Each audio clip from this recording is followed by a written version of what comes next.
আমার বাড়ি হাওড়াতে, আর হাওড়ার রামরাজাতলা বলে একটা জায়গা আছে যেখানে রাম মন্দির আছে, রাম ঠাকুর আছে। তো এই এখন বাজছে মোটামুটি 8:30 বাজছে। এখন একটু যাচ্ছি রাম মন্দিরে ঘুরতে, দেখা করতে আর কি, ঠাকুরের সাথে অ্যাপয়েন্টমেন্ট আছে।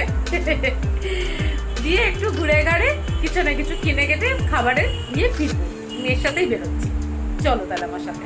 এবার বাড়ি থেকে বেরিয়ে পড়লাম। এখন টোটোর জন্য একটু অপেক্ষা করতে হবে, দেখি কতক্ষণে টোটো পাওয়া যায়। অবশেষে টোটো পেলাম, যাচ্ছি রামতলা মন্দিরের কাছে, রাম মন্দিরের কাছে। যেতে যেতে নতুন রাস্তায় এসে গেলাম।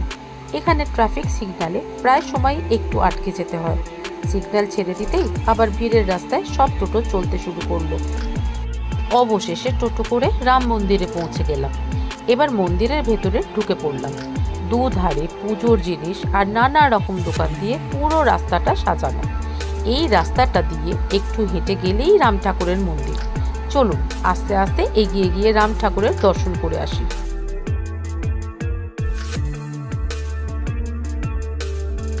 মন্দিরের ভেতরে ঢুকতেই প্রথমেই বজরংবলীর বিশাল মূর্তি চোখে পড়ল। তখন আরতি হচ্ছিল, তাই একটু দাঁড়িয়ে আরতিটা দেখলাম। তারপর ভক্তি ভরে আরতির তাপ নিলাম।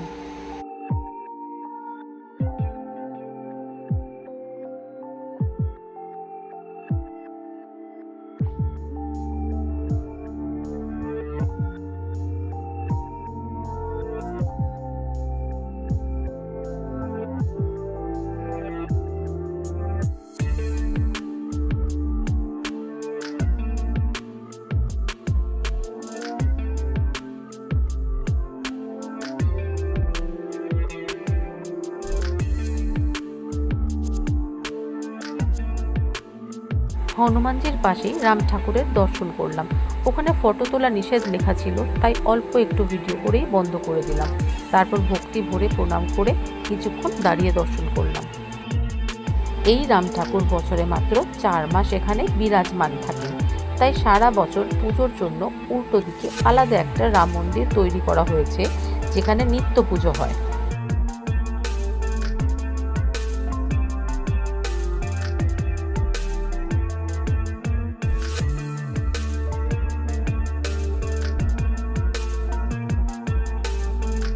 মন্দির প্রাঙ্গণ থেকে বেরিয়ে দেখলাম দুধারে অনেক রকমের দোকান, ক্লিপ, চুড়ি, স্ক্রাঞ্চি আর আরও অনেক কিছু বিক্রি হচ্ছিল।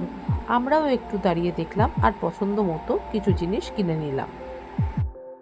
প্রতিটা জিনিস খুবই ভালো লাগছিল, তাই একটু একটু করে সব দেখলাম। অনেক খুঁজে শেষে কয়েকটা স্ক্রাঞ্চি আর কিছু হেয়ার ক্লিপ পছন্দ করে কিনে নিলাম।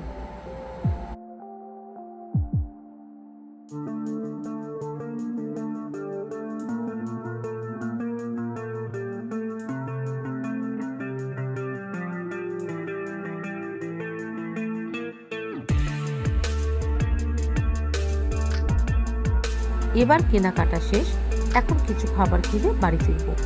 আজ আর রান্না করব না, তাই বাইরে থেকেই খাবার নিয়ে যাচ্ছি।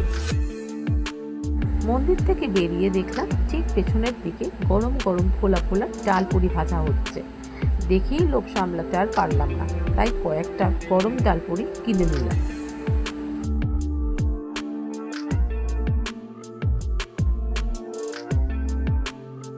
কেনাকাটা শেষ করে বেরিয়ে পড়লাম। যেতে যেতে ভাবলাম যাক, নিউ আমরে একটু ঢুকে যাই, ওখানে কিছু খেয়ে তারপর বাড়ি ফিরব। নিউ আমরে ঢুকে চিকেন ক্যাসেডিলা আর চিকেন টিক্কা পিৎজা অর্ডার করলাম, সাথে একটা পেপসিও নিলাম। দুজনে মিলে মজা করে খেয়ে নিলাম। খাওয়া দাওয়াও শেষ হলো, রাম ঠাকুরের সুন্দর করে দর্শন হলো, কেনাকাটাও হয়ে গেল।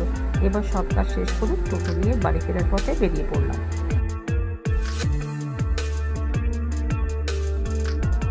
ফিরে এলাম বাড়িতে। বাড়ি ফিরে প্রথমে ছাদে থাকা আমার দুটো পেটসকে ওদের ঘরে নিয়ে এলাম। সারাদিন অপেক্ষা করে থাকে, তাই ঘরে ঢোকার আগে একটু আদর, একটু ভালোবাসা না দিলে ওদের মনই ভরে না। আমিও কিছুক্ষণ ওদের সাথে সময় কাটালাম। তারপর আস্তে করে গেটের তালা লাগিয়ে দিয়ে ওদের গুড নাইট বললাম। ওরা নিজেদের ঘরে আরাম করে থাকলো, আর আমিও তারপর ওপরে উঠে এলাম।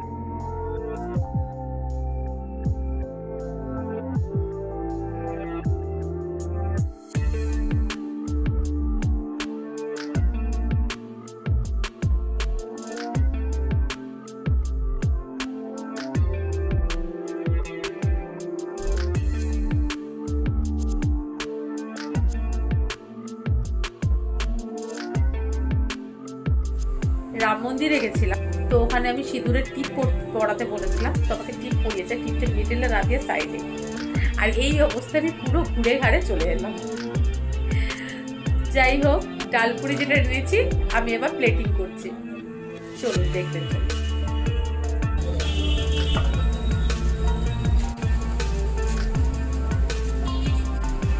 এই ছিল ডালপুরির তরকারি।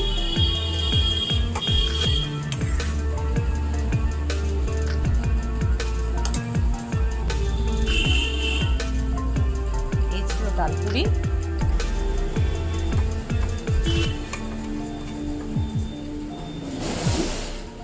আর এই ছিল আজকের মিষ্টি।